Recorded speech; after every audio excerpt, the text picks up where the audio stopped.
Bonjour Alimata Fofana. Bonjour. On a découvert une petite partie de votre vie dans ce reportage. Votre vie, vous la racontez aussi un peu dans ce livre, Mariama l'écorchée vive, un récit mi-fiction, mi-autobiographie. C'est paru chez Cartala en 2015. Parler de Mariama plutôt que parler d'Alimata, est-ce que c'est une façon de tenir la souffrance à distance? Pas de tenir la souffrance à distance. Ça me permet d'analyser. Je mets à distance pour pouvoir analyser et aussi pour comprendre ce qui m'est arrivé. Mais quand on met de la distance, on essaie d'être un peu plus objectif. On sort de la souffrance, au contraire. Je suis sortie de la souffrance, raison pour laquelle j'ai pu écrire ce livre et je peux expliquer et essayer de comprendre ce qui s'est passé. Ce qui est frappant à vous entendre, à vous lire, c'est que ce traumatisme que vous avez vécu n'a pas seulement marqué votre corps. En fait, il a déterminé en partie qui vous êtes aujourd'hui. Ça a été un peu fondateur comme expérience, c'est juste? Oui, c'est-à-dire que cette expérience qui est extrêmement douloureuse, il a fallu accepter ce qui m'est arrivé et il a fallu faire avec. Et donc, moi, j'ai choisi d'en faire une force et de me dire que, certes, j'ai subi une excision, mais je ne suis pas que ça. Moi, je ne me présente pas comme Alimata Fofana, jeune fille excisée ou femme excisée, non. Alimata Fofana, écrivain, certes, j'ai subi une excision, mais je ne suis pas l'excisée. Vous n'êtes pas réduite à cela. Exactement. J'accueille aussi Michaela Vellani, bonjour. Bonjour. Vous êtes sociologue à l'Université de Fribourg et vos recherches portent sur la migration, sur la santé sexuelle et notamment sur l'excision. Vous avez écrit votre thèse sur ce thème et vous avez mené de nombreux entretiens avec des femmes excisées. Alors, d'après ce qu'elles vous ont dit, quelles sont les séquelles physiologiques mais aussi psychologiques de l'excision? Alors, oui, je précise, comme vous l'avez dit, je suis bien sociologue, donc je ne vais pas prendre la place des médecins et pour ce qui est des séquelles somatiques. Mais c'est vrai que dans les entretiens, que j'ai pu conduire, il y a souvent ce récit de souffrance. Donc, qui émerge, qui fait partie de la narration. C'est rare, quoique je n'ai eu des entretiens où les femmes n'ont pas du tout de souvenirs, puisqu'elles étaient excisées à un âge très jeune, voire bébé justement, donc elles ne gardent aucun souvenir et donc elles n'ont pas forcément un traumatisme vif, puisqu'elles n'ont pas accès à cette mémoire. Mais d'ailleurs ça fait partie justement d'une donnée qui est de plus en plus relevée dans plusieurs pays qui pratiquent l'excision, la baisse de l'âge laquelle on effectue l'excision, c'est-à-dire pour... Il y a l'idée que les bébés ne sont pas forcément capables de ressentir la souffrance. En tout cas, si un bébé pleure, finalement, c'est normal. Donc, il pleure un peu plus quand il se fait exciser. C'est perçu comme moins traumatisant que chez des enfants plus âgés, c'est ça? Oui, exactement. Des enfants plus petits. Donc, il y a une baisse de l'âge, donc même, sous les bébés, etc. Donc, il y a eu, j'ai eu l'expérience, justement, de pouvoir écouter des récits qui n'étaient pas, justement, si traumatisants, mais ça n'empêche que les séquelles sont toujours là. Alimata Fofana, vous êtes originaire du Sénégal, un pays où on estime le pourcentage de femmes excisées à 25-28%. Ça veut dire que toutes les ethnies ne le pratiquent pas au Sénégal. Exactement. Mais vous faites partie de l'ethnie soninké, celle de votre famille, et là, c'est pratiqué quasiment systématiquement. Exactement. Est-ce que vous savez pourquoi? Quelle est la justification? Alors, on va dire qu'il y en a certains qui vont mettre l'accent sur la religion. Mais ça n'a rien de religieux. Ou la vérité, c'est-à-dire quand vous discutez, parce que moi je vais aussi, je vais là-bas, je vais dans les villages, je discute. Et je vais vous faire part d'une anecdote avec une femme, elle était avec sa petite fille qui devait avoir 4 ou 5 ans. Et on discute et je lui demande, est-ce que ta fille a subi une excision? Elle me dit, ah oui. En plus, elle a beaucoup saigné. Et après, je lui ai dit, mais pourquoi tu as fait ça? Parce que toi aussi, tu l'as subi et tout. Et elle me dit, ah, mais si je ne l'avais pas fait, elle aurait trop aimé les hommes. Alors je lui dis, mais comment ça? Explique-moi, quand tu parles de trop aimer les hommes. Elle me dit, mais imagine, elle tombe enceinte hors mariage. Oh, la honte sur la famille. La vraie raison, c'est le contrôle de la femme. La raison, c'est celle-ci. Sa sexualité, sa personne aussi, parce que ça va au-delà de sa sexualité. Parce que l'excision aussi s'explique, parce que si vous discutez avec les mères, elles vont vous dire, mais si j'excise ma fille, c'est pour la préparer au mariage. Il y a un lien de cause à effet entre les deux. On l'entendait dans le reportage, d'ailleurs Aïcha le disait, sa grand-mère, tu pourrais épouser un ministre parce que l'excision a été bien faite. Donc c'est pour trouver un mari, en quelque sorte. C'est pas forcément pour trouver un mari, mais c'est pour la contrôler. L'objectif premier, parce qu'une éducation réussie dans ces familles, c'est une fille qui est mariée. C'est pas qu'elle fasse des études, qu'elle ait un emploi, voilà quoi. Le plus important, c'est qu'elle se marie. C'est là que l'éducation est réussie. Et donc, on va tout faire pour mener la jeune fille jusque-là. Et il ne faut surtout pas qu'elle ne soit pas vierge jusqu'au mariage. Et donc, on est prêt à aller jusque-là pour l'amener au mariage. Alors ça, c'est l'explication, en tout cas, chez les Soninké, celle que vous avez pu obtenir. Bon, on l'a vu, Michaela Pas que chez les Villani, Soninké. vous avez pu en parler avec d'autres. D'autres, oui. Mais c'est ça qui est quand même assez fou, parce que c'est répandu à peu près sur tous les continents. Alors, dans certaines régions, beaucoup plus que d'autres, mais en Afrique particulièrement. Mais ce n'est pas lié à une religion. En Égypte, où 92% des femmes sont excisées, les Coptes la pratiquent autant que les musulmans. Ce n'est pas lié à une culture, une ethnie particulière. Non. D'où est-ce que ça vient ? Tout à fait. C'est exactement ce que Alimata vient de dire. C'est très lié à la structure, le système sous lequel la société est construite. C'est-à-dire qu'un système de type patriarcal et le mariage, une institution centrale pour la femme, pour accéder à un statut de femme qui est respectable, qui est aussi un statut, sécuritaire pour la femme, parce qu'elle pourra vivre dans un contexte, accéder à des ressources socio-économiques qui se passent à travers le mariage. Donc, en fait, c'est une pratique que je dirais qu'on peut l'expliquer pour aller très, très vite, qui est complètement ancrée dans un système inégalitaire. Entre hommes et femmes, où les femmes, justement, elles n'ont pas accès à un pouvoir, j'entends aussi socio-économique, un pouvoir aussi de l'éducation, d'avoir un statut autre que celle des femmes, justement, mariées. Et pour accéder au mariage, il faut justement être une femme respectée et respectable, c'est-à-dire excisée. Pour beaucoup d'ethnies, comme justement Alimata vient de dire, le cas du Sénégal, je trouve justement c'est un exemple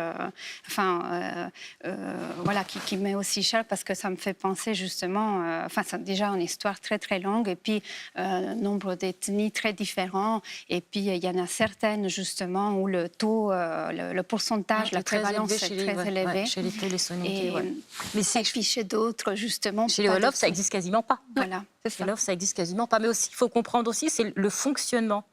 L'individu n'existe pas. C'est le groupe qui prime sur l'individu. Vous ne vivez pas pour vous. Vous vivez pour le groupe.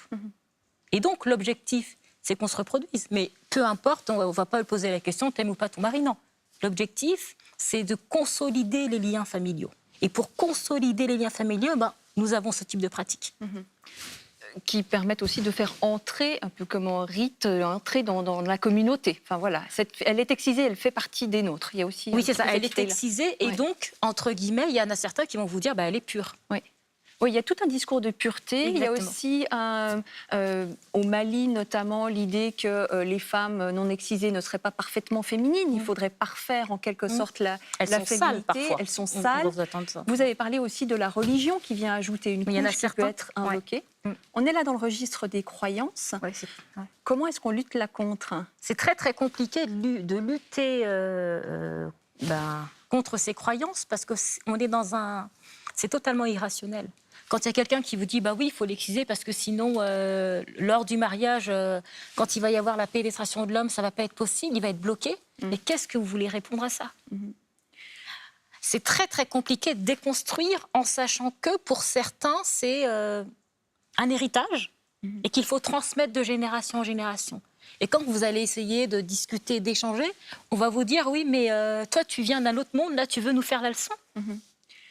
Mais ce qui est assez surprenant, c'est que par exemple en Égypte, l'excision peut être pratiquée dans des cliniques. Enfin, elle est interdite, mais formellement elle est interdite, mais elle se pratique par des médecins, c'est-à-dire des hommes, des personnes qui ont accès à la connaissance. Et là, on n'est plus justement dans le registre de la croyance. Qu'est-ce que vous pensez de ça? Hippocrate est très loin là. Oui. Michela Villani, est-ce que la connaissance finalement ne suffit pas à éradiquer ce genre de pratique?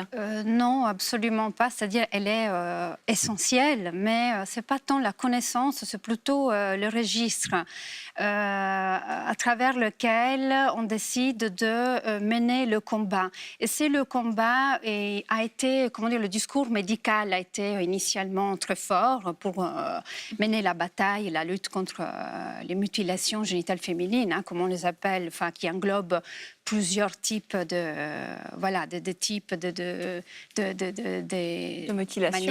Manières de couper. Donc, on a vu que le risque, justement, c'est d'éliminer toutes les conséquences sanitaires qui sont de l'ordre des infections, etc. Et du coup, le risque de la médicalisation, exactement ce que vous venez de mentionner. On a l'impression que c'est moins clinique, mais finalement, ça reste une mutilation. On limite les risques, mais ça reste une mutilation, c'est ça? Alors, c'est interdit formellement, donc il n'y a pas forcément, on a un débat à l'intérieur de la médecine. Il y a plusieurs grandes institutions, l'Académie de la médecine, etc., se sont exprimées, l'OMS est très clair là-dessus.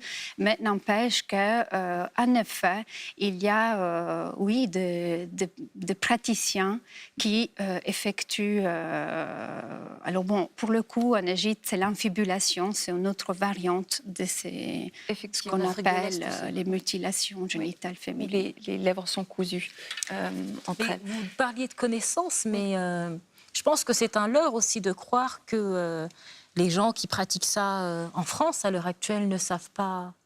C'est un leurre. Si on veut que c'est d'ignorants, en fait, c'est... Non, c'est faux. Enfin, factuellement, c'est faux. Il y a une certaine génération, mais les premières personnes qui sont arrivées en France dans les années 50, 60, 70, et quand il y a eu des procès qui ont été repris médiatiquement, on se rend bien compte qu'il y a eu un recul. Oui. Pas forcément parce que les gens ont compris, mais parce qu'ils ont eu peur de la sanction, la peur d'aller en prison. Vous pensez que l'application de la loi, c'est efficace pour lutter contre ça? En partie. Parce qu'il y a certaines familles qui ont contré cela. Et donc, ils ont repoussé. Parce que vous savez, dans les PMI, les centres de protection maternelle infantile en France, ça, je crois que c'est jusqu'à 7 ou 8 ans. Et donc, les médecins, quand il y a eu un travail qui a été fait par maître Linda Veil-Curiel, qui s'est vraiment battue contre cela, et donc les pédiatres disaient, j'ai vu votre fille, vous partez en vacances, mais si vous revenez, elle n'est pas comme telle que je l'ai vue, je ferai un signalement. Et donc, les familles ont eu peur. Il y a certaines familles, ça les a freinées. Il y en a certaines qui ont arrêté. Mais c'est la peur de la sanction, c'est pas parce qu'ils ont compris. Et ils savaient pertinemment que c'était interdit. Mais parce que, typiquement, vos parents étaient en France depuis de nombreuses années. Vous êtes nés en France. C'est pas parce qu'on arrive dans le pays des droits de l'homme que, finalement, on laisse de côté une... Non, mais j'ai pas dit qu'on laissait de côté. Ils arrivent en France, mais pour eux, ils pensent bien faire. Oui, c'est ça. Et donc, c'est pas qu'ils ne savent pas. Eux, ils pensent bien faire. Et donc, ils poursuivent. Et vous savez aussi, ceux qui quittent l'Afrique, et quand ils arrivent en Europe, en France, en Occident, ils sont beaucoup plus attachés aux traditions que ceux qui sont restés là-bas. C'est une forme de fidélité à la culture d'origine, en quelque sorte. Pour eux, c'est un déchirement. Ils ont quitté leur famille, ils ont quitté leurs amis, ils ont quitté leur environnement. Ils sont ici, et la peur première pour nos parents, c'est que leurs enfants ne leur ressemblent pas. Et donc, on poursuit, on est encore plus radical que ceux qui sont restés au pays. Vous avez choisi de faire une opération de reconstruction chirurgicale. Oui. Qu'est-ce que ça a changé pour vous? Je l'ai fait... j'étais encore étudiante à la fac. Qu'est-ce que ça a changé pour moi? Déjà, pour ma part, ça a été un travail de réappropriation de son corps. Je me suis dit, j'en avais besoin. Et moi, j'avais des douleurs très, très importantes. Et donc, j'ai décidé d'aller voir le docteur Foldès à Saint-Germain-en-Laye, dans la clinique Louis XIV. Il a regardé, il m'a dit, vous êtes opérable. Alors, j'étais très contente. Il m'a opérée. Et suite à cela, je me suis dit, ah bon, c'est juste ça l'opération? J'avais le sentiment que c'était pas fini, quoi, où le travail n'avait pas été totalement accompli. Mais c'est parce que le gros travail, il est psychologique.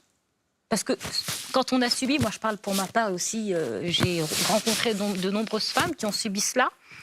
on a aussi un dégoût vis-à-vis de son propre corps.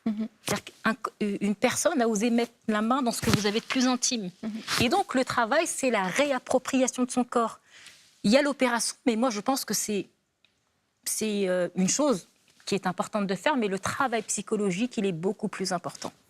Michela Villani, vous avez eu des entretiens aussi avec des femmes qui ont choisi cette opération de reconstruction. Quelles sont leurs motivations? Qu'est-ce qu'elles vous ont dit? Pourquoi est-ce qu'elles ont choisi cela? Oui, exactement. C'est-à-dire, il y a plusieurs types de demandes. Hein. Oui. Alors, pour certaines, ce n'est pas forcément la majorité, mais elles arrivent justement avec des douleurs ou un inconfort qui est plutôt physique. Et donc, c'est-à-dire, c'est la cicatrice qui est douloureuse, etc. Par contre, il y en a, la plupart, c'est plutôt un besoin de, se réapproprier, se retrouver quelque chose qu'on leur a enlevé sans leur demander leur avis. Et donc ça, c'est, je dirais, très très fort, surtout pour la deuxième génération. En tout cas, c'est les femmes que j'ai rencontrées. Alors c'est vrai que la Suisse a une histoire un peu différente aussi en termes démographiques par rapport à la France, qui a une histoire beaucoup plus ancienne en termes d'immigration. Et donc, il y a beaucoup de jeunes femmes qui rentrent dans la vie sexuelle, qui sont dans la vie sexuelle, des femmes françaises, j'entends, qui sont excisées et qui, du coup, se voient différentes aussi. C'est celles qu'elles disent. Je voudrais être une femme à part entière, une femme comme toutes les autres femmes. Voilà. Une femme normale, exactement. Après, on pourrait tout à fait discuter ce que c'est être une femme normale. Parce que je pense que c'est... Vous reconnaissez là-dedans, Alimata? C'est exactement ça. Pendant très longtemps, j'ai cherché à être une femme normale, comme vous dites. Et c'est intéressant aussi ce que disait Katusha, l'ex-mannequin, maintenant qui est décédée, c'était une top modèle. Et elle expliquait vraiment ça très, très bien. Ce qu'on lui avait retiré, elle a essayé de le retrouver ailleurs, une espèce de beauté femme fatale en tant que top modèle. C'est-à-dire qu'il y a une espèce de quête. Une espèce de quête de perfection. Alors, vous le savez pas, moi, quand j'étais plus jeune, alors je le cachais, parce que pour moi, c'était une honte d'avoir subi une excision. Et donc, je cherchais une espèce de perfection. Mais forcément, elle est... inaccessible. Exactement. Pour conclure, Alimata Fofana, qu'est-ce que vous diriez aujourd'hui à une femme que vous rencontrez peut-être d'ailleurs au Sénégal ou ailleurs et qui souhaite faire exciser sa fille? Déjà... Alors, une femme qui souhaite exciser sa fille, je lui demanderais quelle vie elle a, elle, ayant subi cela, la vie qu'elle a en tant que femme, avec son mari. Comment ça se passe? Parce qu'il y a des femmes qui se confient, pour elles, c'est vraiment une torture, les relations sexuelles. Et pourquoi elle veut faire ça à sa fille? Et est-ce qu'elle se rend compte des conséquences que sa fille va avoir? Et si elle est en Occident, ou si je me rends compte, je pense que je ferai un signalement. Merci beaucoup, mesdames, d'avoir participé à cette émission.